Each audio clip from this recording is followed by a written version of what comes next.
بسم اللہ الرحمن الرحیم۔ السلام علیکم ورحمۃ اللہ وبرکاتہ۔ ناظرین کرام، ماہ رمضان المبارک کی ان بابرکت ساعتوں میں آپ کا میزبان طارق محمود جامی حاضر ہے۔ ماہ رمضان المبارک وہ برکتوں اور سعادتوں والا مہینہ ہے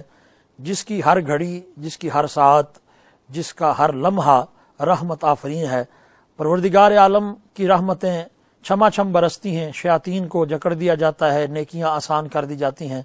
اور یہ ماہ رمضان المبارک جو ایمان والوں کو، جو اس مسلمانوں کو تقوی کی نعمت سے مزین کرنے کے لیے آتا ہے، اللہ کریم نے اپنے پاک کلام قرآن مجید فرقان حمید میں ارشاد فرمایا، یا ایھا الذین آمنوا کتب علیکم الصیام کما کتب علی الذین من قبلکم لعلکم تتقون۔ اے ایمان والو، تم پر روزے فرض کیے گئے جس طرح کہ تم سے پہلے لوگوں پر فرض کیے گئے تھے، لعلکم تتقون، اور مقصد و مدعا یہ ہے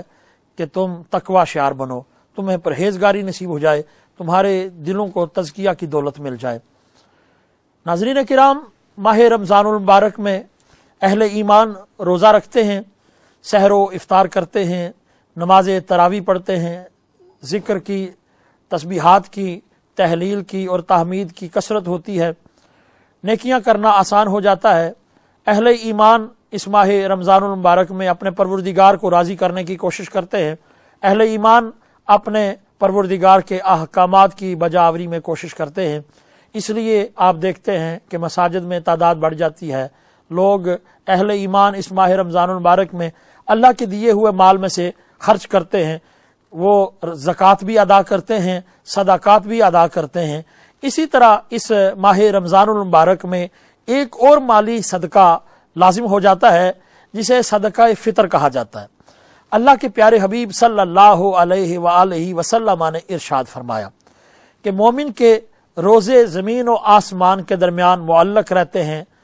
جب تک کہ وہ اپنا صدقہ فطر ادا نہیں کرتا ہے۔ برادران والا تبار، ناظرین کرام، جب تک مسلمان اپنے صدقہ فطر کو ادا نہیں کرتا ہے، اس وقت تک اس کے روزوں کی اور اس کی عبادات کی قبولیت معلق رہتی ہے، پینڈنگ رہتی ہے۔ لہٰذا جب اہل ایمان روزے رکھ لیتے ہیں، جب اہل ایمان جو ہے وہ روزے رکھنے سے فارغ ہو جاتے ہیں اور شوال کا چاند نظر آ جاتا ہے، تو پھر شوال کا پہلا دن، یعنی جسے ہم عید کا دن کہتے ہیں، جیسے ہی عید کے دن کی صبح صادق طلوع ہوتی ہے تو ایک اور مالی عبادت مسلمانوں پر واجب ہو جاتی ہے جسے صدقہ فطر کہا جاتا ہے۔ سنت تو یہ ہے کہ صدقہ فطر جو ہے وہ صبح صادق سے پہلے ادا کر دیا جائے۔ اللہ کے پیارے حبیب صلی اللہ علیہ وآلہ وسلم سے جب استفسار کیا گیا، کریم آقا یہ صدقہ فطر واجب کیوں ہے، تو اللہ کے رسول صلی اللہ علیہ وسلم نے ارشاد فرمایا کہ ایمان والے جب روزہ رکھتے ہیں تو روزے کی حالت میں ان سے کچھ باتیں ایسی ہو جاتی ہیں جو خلاف شرع ہوتی ہیں، کچھ باتیں ایسی ہو جاتی ہیں جو اللہ کو ناراض کرنے والی ہوتی ہیں، کچھ باتیں ان سے ایسی ہو جاتی ہیں جو روزے کے منافی ہوتی ہیں، کچھ باتیں ان سے ایسی سرزد ہو جاتی ہیں جو روزے کی حالت میں کرنے سے منع کیا گیا ہے۔ تو پھر جب انسان صدقہ فطر ادا کرتا ہے تو در حقیقت یہ اس کی ان غلطیوں کا کفارہ ہو جاتا ہے جو روزے کی حالت میں اس سے سرزد ہوئی ہوتی ہیں۔ اب دیکھنا یہ ہے کہ یہ صدقہ فطر واجب کس پر ہے، دیکھنا یہ ہے کہ صدقہ فطر ہے کیا، دیکھنا یہ ہے کہ اس کی مقدار کیا ہے۔ تو سب سے پہلے ہم چلتے ہیں کہ صدقہ فطر واجب کس پر ہے۔ صدقہ فطر ہر مسلمان پر واجب ہے۔ اس میں صرف وہ لوگ جو تنگ دست ہوں، جو کچھ بھی کسی چیز کی بھی ملکیت نہ رکھتے ہوں، ان پر یہ صدقہ فطر واجب نہیں ہے۔ لیکن وہ مسلمان جو غریب بھی ہوں لیکن ان کے پاس جو ہے ان کی جو ضروری، جو ان کی حاجات ہیں، جو ان کی بیسک نیسیسٹیز ہیں، ان کے علاوہ کچھ بھی تھوڑا سا مال ہو تو صدقہ فطر لازم ہو جاتا ہے۔ اس پر سال کا گزرنا شرط نہیں ہے، جس طرح زکوٰۃ کے لیے شرط ہے کہ اس پر سال گزرا ہو، نہ ہی اس پر یہ بات شرط ہے کہ اس کی کوئی مقدار مقرر ہے، جس طرح کہ زکوٰۃ کی ہے کہ زکوٰۃ میں مقدار مقرر ہوتی ہے کہ سونے کا نصاب اتنا ہو، رقم کا جو ہے نصاب اتنا ہو، مویشیوں کا نصاب اتنا ہو، اسی طرح عشر میں جس طرح ہے کہ اس میں جو فصل کا نصاب اتنا ہو۔ تو یہ جو صدقہ فطر ہے اس میں کسی قسم کا نصاب شرط نہیں، اور پھر اس میں یہ بھی شرط نہیں ہے کہ بندہ بیمار ہو تو صدقہ فطر نہیں، بلکہ بندہ بیمار ہو یا صحت مند ہو، چھوٹا ہو یا بڑا ہو، بالغ ہو یا نہ بالغ ہو، عورت ہو یا مرد ہو، عقل کام کرتی ہو یا نہ کام کرتی ہو، ہر صورت میں صدقہ فطر واجب ہے۔ جو بچہ صبح صادق کے طلوع ہونے سے پہلے دنیا سے چلا گیا، یا ایسا شخص جو صبح صادق کے طلوع ہونے سے پہلے ہی ایمان سے خارج ہو گیا، تو ایسے لوگوں پر صدقہ فطر واجب نہیں ہے۔ اگر کوئی بچہ پیدا ہوا، چاند رات کو پیدا ہوا، یا صبح صادق طلوع ہونے سے پہلے پیدا ہوا، تو اب اس پر بھی صدقہ فطر واجب ہے۔ اگر بچہ صبح صادق کے بعد پیدا ہوا، یعنی عید والے دن پیدا ہوا لیکن صبح فجر کا وقت شروع ہو چکا تھا، تو اب اس بچے پر جو ہے یہ صدقہ فطر واجب نہیں ہے۔ جو صدقہ فطر ان لوگوں پر واجب ہے کہ جو جیسے ہی صبح صادق طلوع ہو تو جو لوگ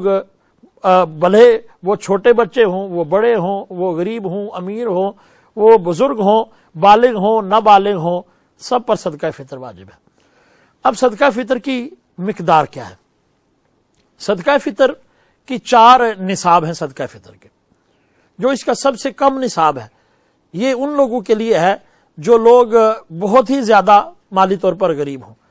ان کے لیے صدقہ فطر کی جو ان کی مقدار ہے، یا ان کے لیے جو صدقہ فطر کا نصاب ہے وہ گندم کے برابر ہے، کہ اس میں نصف سا گندم، آج کے دور کے حساب سے یہ 2.25 سیر گندم بنتی ہے، بعد نے گھیوں کہا ہے، تو جو اس کی قیمت بنتی ہے اس کے برابر، اس میں جو ہے وہ مال اس کی قیمت کے برابر 2 سا یعنی 2 سیر گندم کے وزن کے برابر جو ہے اس جو قیمت بنتی ہے اس پر وہ صدقہ فطر ایک بندے کی طرف سے لازم ہے۔ مثال کے طور پر یونائٹڈ اسٹیٹس آف امریکہ میں یہاں پر $10 جو ہے یہ ایک منیمم جو اس کی صدقہ فطر کی جو نصاب ہے وہ یہ ہے کہ $10 ایک بندے کی طرف سے دیا جائے۔ دوسرا اس کا جو نصاب ہے وہ جو کے حساب ہے، یعنی بارلے یعنی جو کے حساب سے ہے کہ نصف سا جو ہیں ان کی قیمت کے برابر جو ہے وہ صدقہ فطر ادا کیا جائے۔ اس کے حساب سے اگر دیکھا جائے تو بعض نے $20 لکھے اور بعض نے $25 جو ہے وہ اس کا نصاب مقرر کیا۔ اس کا تیسرا نصاب جو ہے وہ کھجور کی قیمت ہے، کہ 2.25 سیر کھجور کی جو قیمت ہے اس قیمت کے برابر جو ہے یہ صدقہ فطر واجب ہے۔ اس میں دیکھا جاتا ہے کہ یہاں پر جس طرح یونائٹڈ اسٹیٹس آف امریکہ میں یہاں پر جو ہے وہ اس کی قیمت تقریباً $45 بنتی ہے، بعض نے $50 بھی کہا ہے، کیونکہ یہاں مختلف جگہوں پر تھوڑے سے کھجور کی قیمت میں تھوڑا بہت جو ہے اتار چڑھاؤ ہے، ڈفرنس کی وجہ سے بعض نے $45 کا اور بعض نے $50۔ اور اس کا جو سب سے اعلیٰ ترین نصاب ہے وہ ہے منقع، جسے ہم کشمش کہتے ہیں یا جسے ہماری پنجابی میں سوگی کہتے ہیں، اس کی جو قیمت کے برابر جو ہے وہ 1 سا کے برابر جو ہے وہ اس کی قیمت پر جو ہے وہ صدقہ فطر لازم ہے۔ تو یہاں پر یونائٹڈ اسٹیٹس آف امریکہ میں اس کی مقدار جو ہے وہ تقریباً $80 بنتی ہے، بعض نے 75 بھی کہا ہے اور بعض نے 85 بھی کہا ہے۔ تو یہ ہے صدقہ فطر۔ اور صدقہ فطر اگر کسی نے ادا نہیں کیا، مثال کے طور پر عید کا دن آ گیا اور اس نے عید کے دن صدقہ فطر ادا نہیں کیا، حالانکہ سنت تو یہ ہے کہ صبح صادق کے طلوع ہونے سے پہلے یعنی فجر طلوع ہونے سے پہلے جو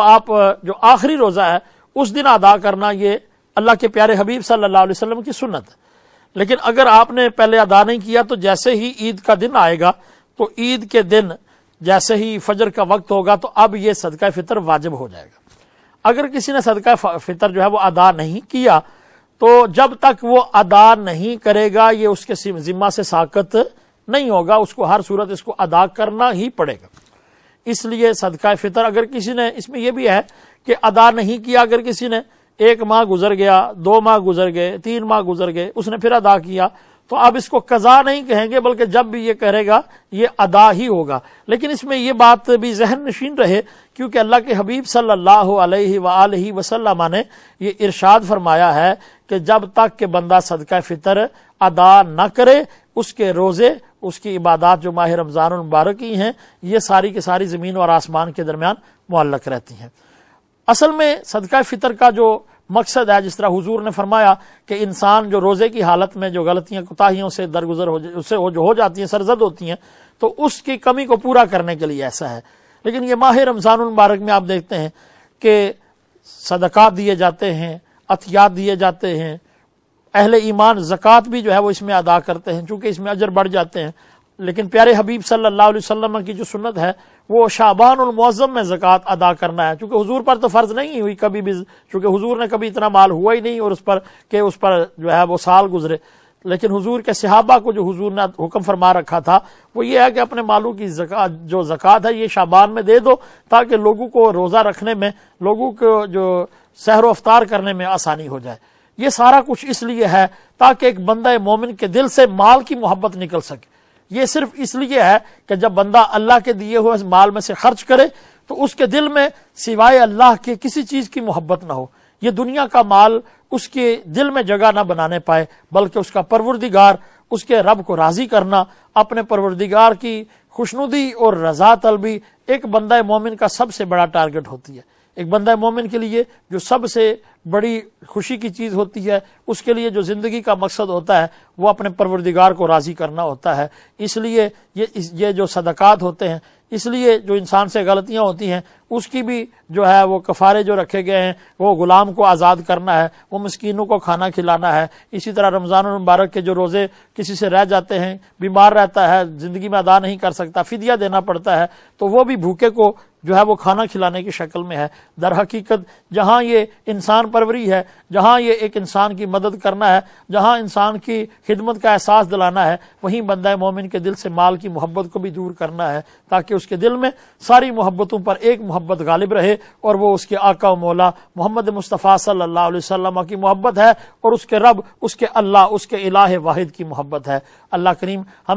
ہمارے دلوں میں اپنی محبت کو ساری محبتوں پر غالب فرمائے، اور آقا نامدار صلی اللہ علیہ وسلم کی محبت کو ساری محبتوں پر غالب فرمائے۔ اللہ کریم ہمیں عمل کی توفیق عطا فرمائے۔ ایک اور مسئلے کی طرف آپ کی توجہ دلانا چاہوں گا۔ عموماً سارا سال اس مسئلے کی طرف لوگوں کی توجہ نہیں جاتی ہے، اور نہ ہی لوگ اس کو جو ہے وہ قابل غور سمجھتے ہیں، کیونکہ ہمارے معمولات جتنے بھی ہیں، ہمارے جتنے بھی لین دین ہیں، ہمارے جتنے بھی تہوار ہیں، ہمارے خوشی غمی کے جتنے بھی واقعات ہوتے ہیں، ہم عموماً ان کو جو ترتیب دیتے ہیں تو وہ عیسوی کیلنڈر کے حساب دیتے ہیں۔ جنوری، فیبروری اور مارچ یہ جو ہمارا عیسوی کیلنڈر ہے اس کے حساب سے ہم اسے ترتیب دیتے ہیں۔ کچھ لوگ کہتے ہیں عیسوی کیلنڈر جو ہے یہ مسلمانوں کا کیلنڈر نہیں ہے، بلکہ یہ ہمارا کیلنڈر جو ہے ہجری کیلنڈر ہے۔ یاد رکھیے ہجری کیلنڈر ہمارا ہی کیلنڈر ہے، اور عیسوی کیلنڈر بھی ہمارا کیلنڈر ہے، چونکہ محمد مصطفیٰ صلی اللہ علیہ وسلم بھی اسی رب کے پیغمبر ہیں،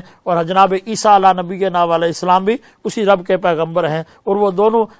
ایک ہی مذہب پر ہیں۔ نہ کسی نبی کا دین الگ ہے، نہ کسی نبی کا خدا الگ ہے، سارے انبیاء ایک ہی دین پر تھے، ان سب کا ایک ہی دین ہے، اور ان سب کا رب ایک ہے۔ ہم اپنے معمولات پر جو ترتیب دیتے ہیں، زیادہ تر جو ہمارے معمولات چلتے ہیں وہ عیسوی کیلنڈر کے حساب سے چلتے ہیں، لیکن جب ماہ رمضان المبارک کی آمد ہوتی ہے، یا ماہ شوال کی آمد ہوتی ہے، اور ماہ رمضان المبارک ہم سے گزر رہا ہوتا ہے، تو اہل ایمان اور مسلمانوں کو دیکھا گیا ہے کہ وہ ان کے درمیان ایک ایسی ناخوشگوار بحث چھڑ جاتی ہے کہ جو بحث جو ہے وہ ہمارے معاشرے کو، وہ ہماری سوسائٹی کو، وہ ہمارے کمیونٹیز کو تقسیم کر دیتی ہے، اور وہ تقسیم بھی ایسی ناخوشگوار قسم کی تقسیم ہو جاتی ہے کہ لوگ ایک طرف کو دیندار طبقے کا نام دینا شروع ہو جاتے ہیں، دوسرے طبقے کو جو ہے وہ دنیا دار کا نام دینا شروع ہو جاتے ہیں، حالانکہ مومن نہ کبھی دیندار ہوتا ہے، نہ کبھی دنیا دار ہوتا ہے، بلکہ دین اور دنیا کا ایسا خوبصورت مرکب ہوتا ہے کہ دین اور دنیا اس کی اکٹھے ہوتے ہیں۔ نہ دین جو ہے وہ دنیا سے الگ ہے، نہ دنیا دین سے الگ ہے، بلکہ مومن وہ ہوتا ہے جو دین اور دنیا دونوں کو ساتھ لے کے چلتا ہے۔ وہ اپنی عبادات بھی کرتا ہے، بلکہ اپنے معمولات کو بھی پروردگار عالم کے بتائے ہوئے طریقے پر گزارنے کی کوشش کرتا ہے۔ اور مومن جو ہے وہ جتنا دیندار ہوتا ہے اتنا دنیا دار بھی ہوتا ہے، وہ دنیا کے معاملات میں بھی جو ہے وہ کسی سے پیچھے نہیں ہوتا، وہ تجارت میں، وہ صنعت و حرفت میں کسی معاملے میں پیچھے نہیں ہوتا، بلکہ بندہ مومن جہاں عبادات میں، اخلاقیات میں، ایمانیات میں جو ہے وہ صف اول میں ہوتا ہے، وہیں پر وہ تجارت میں، وہ صنعت و حرفت میں، وہ اس دنیا کے کار جہاں میں جو ہے اس دنیا کے نظام کو چلانے میں بھی وہ کسی سے پیچھے نہیں ہوتا ہے۔ اس لیے یہ ایک ناخوشگوار سی جو بحث بن جاتی ہے وہ رؤیت ہلال کے بارے میں ہوتی ہے، چاند کو دیکھنے کے بارے میں ہوتی ہے کہ آیا چاند کو دیکھنا اس کا جو ہے اس کا کیا شرعی طریقہ ہے، اس کی اہمیت کیا ہے۔ عموماً لوگ یہ بحث کرتے نظر آتے ہیں جو شریعت کو فالو کرنے والے لوگ ہیں، جو اپنے معاملات کو شریعت پر جو ہے منطبق کرتے ہیں، ان کو دیکھا گیا ہے کہ وہ اپنی طرف سے اس بات کا مظاہرہ کرتے ہیں اور اس بات کا جو ہے وہ بار بار دہراتے نظر آتے ہیں کہ وہ یہ کہتے ہیں کہ چاند کو جو ہے وہ آنکھ سے دیکھا جائے، اور دوسری طرف یہ جو دیکھا جائے وہ کہتے ہیں کہ جناب دنیا چاند پر پہنچ چکی ہے، سائنس اور ٹیکنالوجی ترقی کر چکی ہے، اور یہ لوگ جو ہیں یہ ریجن ہیں، یہ قدامت پسند ہیں، یہ ان چیزوں سے فائدہ حاصل نہیں کرنا چاہتے ہیں۔ حالانکہ ایک بندہ مومن جو ہے وہ کسی ایک زمانے پر رکا نہیں ہوتا، بلکہ مومن جو ہے وہ اپنے زمانے میں ماڈرن ہوتا ہے، وہ جدید ٹیکنالوجی کو بھی اپنے دین کے مطابق استعمال کرتا ہے، وہ موجودہ سائنس کو بھی، وہ موجودہ مشینوں کو بھی اس طرح استعمال کرتا ہے کہ یہ اس کے دین کے کاموں میں اس کی معاون بن جاتے ہیں۔ اس لیے چاند کو دیکھنا، رؤیت ہلال، یہ کوئی کفر و اسلام کا مسئلہ نہیں ہے، یہ کوئی ایسی بات نہیں ہے کہ جس کو لے کر کسی پر کفر کا فتویٰ لگایا جا سکے، یہ کوئی ایسی بات نہیں ہے کہ جس کے ذریعے سے کسی کو دائرہ ایمان سے خارج کیا جا سکے۔ اس لیے اگر کوئی چاند کو جو ہے وہ شریعت کے پیمانے سے دیکھتا ہے یا سائنس اور ٹیکنالوجی کے پیمانے سے دیکھتا ہے، جب وہ کسی بھی اعتبار سے جو ہے وہ ایمان سے خارج نہیں ہوتا ہے بلکہ وہ مومن ہی رہتا ہے۔ اس لیے جن معاشروں میں، جن سوسائٹیز میں عموماً اسلامی حکومت نہیں ہوتی ہے، وہاں پر اس مسئلہ کو جو ہے یہ کافی لوگوں کے لیے پریشانی کا باعث ہوتا ہے۔ ملک پاکستان اور وہ سارے ممالک جہاں پر اسلامی حکومتیں ہیں، جن میں اسلامی نظام حکومت ہے، وہاں پر کوئی نہ کوئی ایک ایسا ادارہ، ایک ایسی اتھارٹی ہوتی ہے جو اس بات کا اعلان کرتی ہے کہ چاند نظر آ چکا ہے۔ لیکن ہم جو لوگ یونائٹڈ اسٹیٹس آف امریکہ میں رہتے ہیں یا یورپ میں رہتے ہیں یا ایسی جگہوں پر رہتے ہیں جہاں پر اسلامی حکومت نہیں ہے، اور نہ ہی کوئی ایسی گورنمنٹ کی طرف سے ایسی اتھارٹی یا ایسا محکمہ ہے، نہ ہی گورنمنٹ کی طرف سے کوئی ایسا جو ہے وہ پلیٹ فارم ہے جو اس بات کا اعلان کرے کہ چاند نظر آ چکا ہے، وہ چاند ماہ رمضان کا ہو یا ماہ شوال کا ہو، اس میں کوئی ایسی اتھارٹی موجود نہیں ہے جو اس بات کا اعلان کر سکے۔ تو پھر اس حوالے سے جو چھوٹے چھوٹے مراکز پورے یونائٹڈ اسٹیٹس آف امریکہ میں یا یورپ میں یا اس جیسے دوسرے ملکوں میں قائم ہیں، تو وہاں جو اسلامی مراکز ہوتے ہیں، جو اسلامک سینٹر ہوتے ہیں، ان میں بھی ہم نے دیکھا گیا ہے کہ ان میں یگانگت نہیں ہوتی ہے، وہ ایک پیج پر اکٹھے نہیں ہوتے ہیں۔ بعض اوقات اس مسئلے کو مسلکی رنگ بھی دیا جاتا ہے، بعض اس کو جو ہے وہ مسلکی رنگ دے کر صرف اس بات کی وجہ سے کہ وہ ان کا ہم مسلک نہیں ہے، وہ اس کی گواہی بھی قبول نہیں کرتے ہیں، وہ ان کے اعلان کو بھی قبول نہیں کرتے ہیں۔ حالانکہ چاند کو دیکھنا ایک مسلکی معاملہ نہیں ہے، یہ ایک عقیدے کا معاملہ نہیں ہے، بلکہ یہ تو ایک فقہ کا معاملہ ہے کہ اس میں فقہ حنفی کیا کہتی ہے، فقہ شافعی کیا کہتی ہے، یہ تو ایک فقہ کا معاملہ ہے۔ اس لیے اس کو فقہ تک ہی رکھنا چاہیے، اس کو مسلکی معاملہ نہیں بنانا چاہیے۔ اور فقہ جو ہے، فقہ کے اعتبار سے دیکھا جائے تو اگر امام اعظم ابو حنیفہ رحمۃ اللہ علیہ کا اپنا قول دیکھا جائے تو آپ یہی فرماتے ہیں کہ روح زمین پر اگر کہیں بھی چاند نظر آ جائے تو پوری دنیا میں عید کی جائے، لیکن یا روزہ رکھا جائے، لیکن فتویٰ آپ کے قول پر نہیں بلکہ فتویٰ صاحبین کے قول پر۔ چونکہ جدید دور میں سائنس اور ٹیکنالوجی ترقی کرتی جا رہی ہے، تو اس اعتبار سے دیکھا یہ جاتا ہے کہ چاند آنکھ سے دیکھنا، اس پر اعلان کیا جائے چاند کی رؤیت کا، یا ٹیلیسکوپ کے ساتھ، کیونکہ دیکھنا دو طرح کا ہے، ایک انسان کا اپنی آنکھ کے ساتھ دیکھنا ہے، اور دوسرا ٹیلیسکوپ جس کو ہم دوربین کہتے ہیں، اس کے ذریعے سے بھی دیکھنا۔ جو اہل حق ہیں، جو اہل سنت والجماعت ہیں، جو ان کا طریقہ ہے وہ یہ ہے کہ چاند کو دیکھنا جو ہے یہ اللہ کے رسول صلی اللہ علیہ وسلم کا حکم ہے اور آپ کی سنت ہے۔ اس لیے چاند آنکھ کے ساتھ دیکھا جائے یا اس کو ٹیلیسکوپ سے دیکھا جائے، لیکن اس کو دیکھا ضرور جائے، کیونکہ اللہ کے پیارے حبیب صلی اللہ علیہ وسلم نے فرمایا سوموا بالہلال وافطروا بہ، چاند دیکھ کر روزہ رکھا کرو اور چاند دیکھ ہر ہی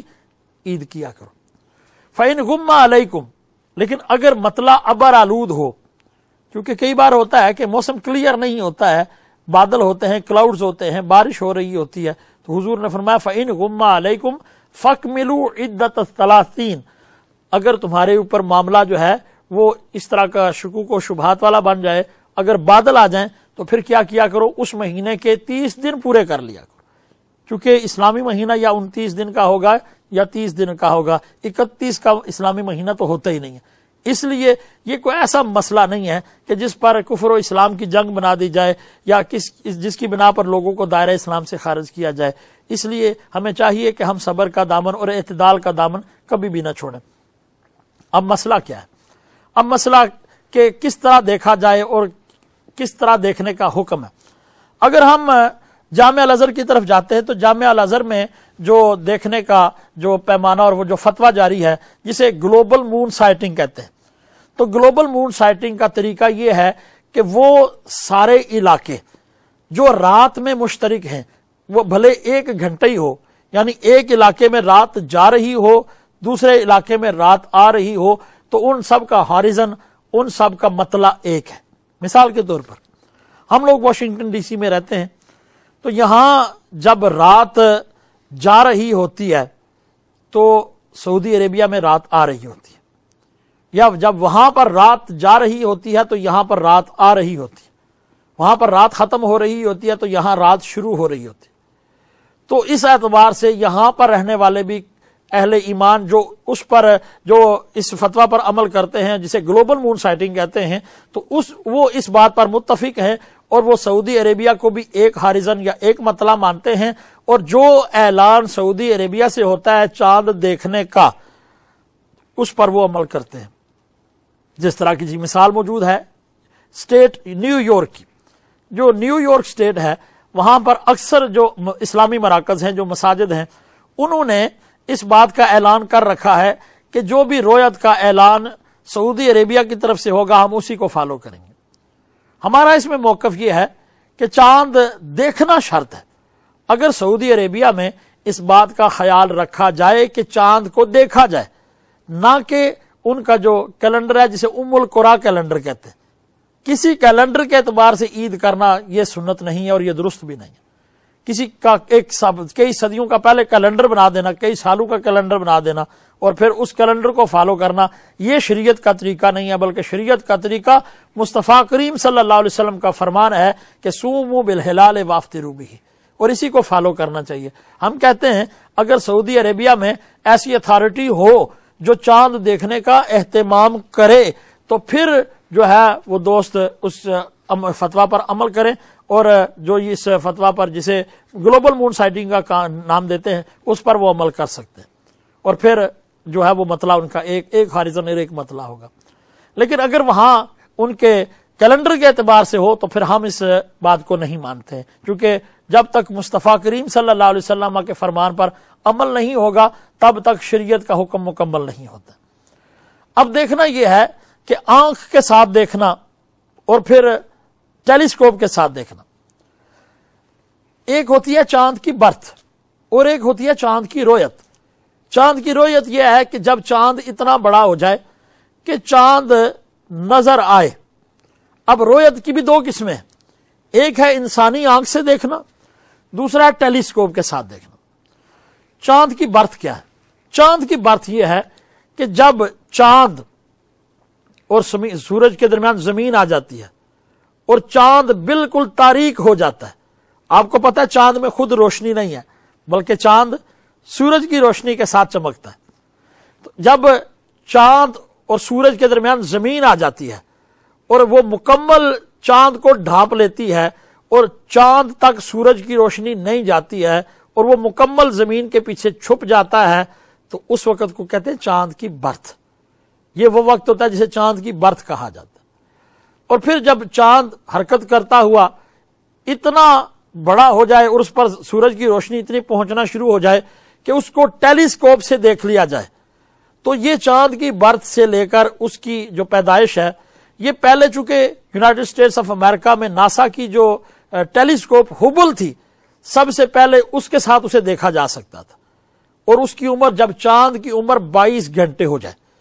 جب چاند کی عمر 22 گھنٹے ہو جائے، یعنی اپنی پیدائش کے بعد، چاند کی برتھ کے بعد چاند کا سائز اتنا بڑا ہو جائے کہ وہ 22 گھنٹے گزر جائیں، تب جا کے چاند کے اس کا سائز اتنا ہوتا ہے کہ وہ ٹیلیسکوپ سے نظر آ جاتا ہے۔ لیکن آج کل چونکہ ہبل سے بھی بڑی جو ہے ٹیلیسکوپ چائنا نے بنا لی ہے، تو اب چاند 22 گھنٹے سے پہلے بھی دیکھا جا سکتا ہے۔ لہذا چاند کو ہبل کے ذریعے دیکھا جائے یا ٹیلیسکوپ کے ذریعے دیکھا جائے، وہ نظر آ جائے، اس کی رؤیت کا اعلان ہو، ٹیلیسکوپ سے اس کی گواہیاں مل جائیں، تو ہمارا یہ فتویٰ ہے کہ ہم اس بات کا فتویٰ دیتے ہیں کہ ایسے اعلان پر روزہ رکھنا بھی جائز ہے اور عید کرنا بھی جائز ہے۔ اب دوسرا ہے چاند کو دیکھنا آنکھ کے ساتھ۔ چاند اپنی برتھ کے بعد جب 33 گھنٹے کا ہوتا ہے، جب 33 گھنٹے کا ہوتا ہے تو اس کا سائز اتنا بڑا ہو جاتا ہے کہ اسے انسانی آنکھ کے ساتھ دیکھا جا سکتا ہے، جبکہ مطلع ابر آلود نہ ہو۔ اپنی پیدائش کے 33 گھنٹے بعد چاند کا سائز اتنا میچور ہو جاتا ہے کہ اسے انسانی آنکھ سے دیکھا جا سکتا ہے۔ تو یہ بات بلا شبہ اب اتنا چاند ہو چکا ہے کہ اسے آنکھ سے دیکھا جا، اس پر اعلان کیا جا سکتا ہے۔ لہٰذا اس بات پر اصرار کرنا کہ ہم کیلنڈر کے مطابق اعلان کریں گے، یہ بھی درست نہیں ہے، اور نہ ہی یہ درست ہے کہ اس کو جو ہے چاند کو نہ دیکھا جائے، بلکہ چاند کو دیکھنا جو ہے یہی سنت ہے۔ اور اعلان بھی یہ دیکھا گیا ہے کہ یونائٹڈ اسٹیٹس آف امریکہ میں، یورپ میں اور ان ملکوں میں جہاں یہ اتھارٹیز نہیں ہیں جو کہ رؤیت ہلال کا اعلان کریں، بہت سے مراکز ہفتہ پہلے اعلان کر دیتے ہیں جی فلاں دن عید ہے۔ تو ایسا کرنا درست نہیں ہے، اور نہ ہی یہ شریعت اور حضور کی سنت کے مطابق ہے، بلکہ چاند کے دیکھنے کی سنت کو پورا کیا جانا چاہیے۔ اور پھر جب اگر یہ چاند نظر آ جاتا ہے تو پھر جو ہے وہ آپ اس کا اعلان بھی کر دیں، اور اب اس کے اعلان پر عمل کرنا لازم بھی آ جاتا ہے۔ اس سال میں چاند کی برتھ جو ہے وہ اگر دیکھا جائے، یہ سن 2023 ہے، چاند کی برتھ جو ہے اگر timeanddate.com ویب سائٹ پر آپ جاتے ہیں تو وہاں پر جو بتایا گیا ہے چاند کی برتھ، وہ 20 تاریخ جیسے ہی شروع ہوتی ہے 19 ختم ہوتی ہے، اور 20 کے رات کے 12 بجتے ہیں، تو رات 12:12 پر چاند کی برتھ ہو جائے گی۔ اس اعتبار سے اگر 20 کے دوپہر کو دیکھا جائے، یعنی تھرسڈے کی دوپہر کو دیکھا جائے، تو 12 بجے تک اس کی پیدائش کے جو ہے وہ 12 گھنٹے مکمل ہو جاتے ہیں، اور شام اس کے بعد 8 گھنٹے اور لگا لیں، چونکہ تقریباً 8 بجے چاند دیکھا جائے گا۔ تو اگر اس اعتبار سے دیکھا جائے تو 12 اور 8 20 ہوتے ہیں۔ تو یہ یہاں پر واشنگٹن ڈی سی میں ہمارے یہاں پر اس کو چاند کی پیدائش کو 20 گھنٹے ہو چکے ہوں گے، اور چاند کو آسانی کے ساتھ ٹیلیسکوپ پر دیکھ لیا جائے گا۔ یا جو اسٹیٹ کیلیفورنیا ہے یا ہیوسٹن ٹیکسس وغیرہ ہے یا چلی میں یا ہوائی میں، تو وہاں پر چاند نظر آنے کے کبھی امکانات موجود ہیں۔ لہٰذا جو اعلان جو ہے وہ پہلے کرنا یہ بھی درست نہیں ہے جب تک چاند نظر نہ آ جائے، لیکن زیادہ امکانات یہی موجود ہیں کہ اس سال ماہ رمضان المبارک جو ہے وہ 29 دنوں کا ہوگا۔ لیکن پھر بھی میں یہ کہتا چلوں کہ ہرگز پہلے اعلان نہیں کرنا چاہیے جب تک کہ چاند کو دیکھ نہ لیا جائے۔ اللہ کریم ہمیں اس ماہ رمضان المبارک کی برکتیں اور سعادتیں ماہ کو نصیب فرمائے۔ اللہ کریم جن لوگوں نے روزے رکھے ہیں، جنہوں نے تراویح پڑھی ہے، جن لوگوں نے نیک اعمال کیے ہیں، اللہ کریم سب کی عبادات کو اپنے حضور مقبول و منظور فرمائے، اور اللہ کریم اس ماہ رمضان المبارک کو بار بار ہماری زندگیوں میں صحت اور عافیت کے ساتھ عطا فرمائے۔ اللہ کریم ہماری اس کاوش کو اپنے حضور مقبول و منظور فرمائے۔ اللہ آپ سب کا حامی و ناصر ہو۔ اپنا خیال رکھیے اور ہمیں دعاؤں میں یاد رکھیے۔ انشاءاللہ اگلے پروگرام میں پھر حاضری ہوگی، تب تک کی اجازت۔ السلام علیکم ورحمۃ اللہ وبرکاتہ۔